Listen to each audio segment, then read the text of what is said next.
Friends, మీకు ఈ video నచ్చితే లైక్ చేయండి, సబ్స్క్రైబ్ చేయండి. నందిని వాళ్ళ దగ్గరికి వచ్చి ఎలాగైనా సరే ఆ వైష్ణవిని చంపేయాలి అని చెప్పేసి అంటూ ఉంటుంది. ఆ మాటలు వినగానే అక్కడ ఉన్న వాళ్ళ నాన్న ఒక్కసారిగా షాక్ అయిపోయి, ఏం మాట్లాడుతున్నావమ్మా నువ్వు అని చెప్పేసి అంటూ ఉంటాడు. ఇంతలో అక్కడికి నందిని మాత్రం, అవును నాన్న, ఎలాగైనా సరే ఆ వైష్ణవిని చంపేస్తే నేను ప్రశాంతంగా ఉండగలను. ఆ వరలక్ష్మిని బాధను తట్టుకోలేక ఏడుస్తూ ఉంటే అది చూసి నేను చాలా సంతోషించాలి. తాను కూడా ఎలాగైనా చనిపోవాలి, నేను బ్రతికి ఎందుకు వేస్ట్ అని అనుకోవాలి వరలక్ష్మి. ఎలాగైనా సరే ఆ వైష్ణవిని చంపేస్తాను అని చెప్పేసి అంటూ ఉంటుంది. ఇంతలో అక్కడున్న వాళ్ళ నాన్న కూడా, సరేనమ్మా, నువ్వు డిసైడ్ అయిన తర్వాత నేనేం చేయగలను చెప్పు. అలాగే ఆ వైష్ణవి చేత వెన్నెల సంతకం తీసుకొని మనం ఎలాగైనా సరే ఈ ఆస్తిని మొత్తం కొట్టేయాలి అని చెప్పేసి అంటాడు.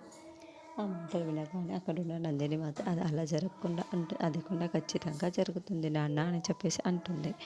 ఇంతలో అక్కడున్న వాళ్ళ నాన్న మాత్రం, ఈ ఆస్తి మొత్తం కొట్టేసి మనం చాలా సంతోషంగా బతికేయచ్చు, లగ్జరీగా ఉండొచ్చు అని చెప్పేసి అంటాడు. ఆ మాటలు వినగానే అక్కడున్న నందిని రాంబాబు వాళ్ళు అయితే చాలా సంతోషిస్తూ ఉంటారు. ఎలాగైనా సరే ఈ ఆస్తిని మనం మొత్తం దక్కించుకొని సంతోషంగా జీవితాన్ని గడుపుదాం, చేతులు దులుపుకొని అని చెప్పేసి అంటాడు. ఇంతలో అక్కడికి నందిని మాత్రం, అది మాత్రమే కాదు, ఆ వరలక్ష్మి ఏడుస్తూ ఉంటే, తను బాధపడుతూ ఉంటే అది నేను నా కళ్ళారా చూడాలి, అప్పుడు కదా నాకు అసలైన థ్రిల్ వస్తుంది నాన్న అని చెప్పేసి అంటుంది. సరే సరేనమ్మా, నీకు నచ్చినట్లు నువ్వు చేయి, నీ వెనకాల మేము ఉన్నాము అని చెప్పేసి అంటూ ఉంటాడు.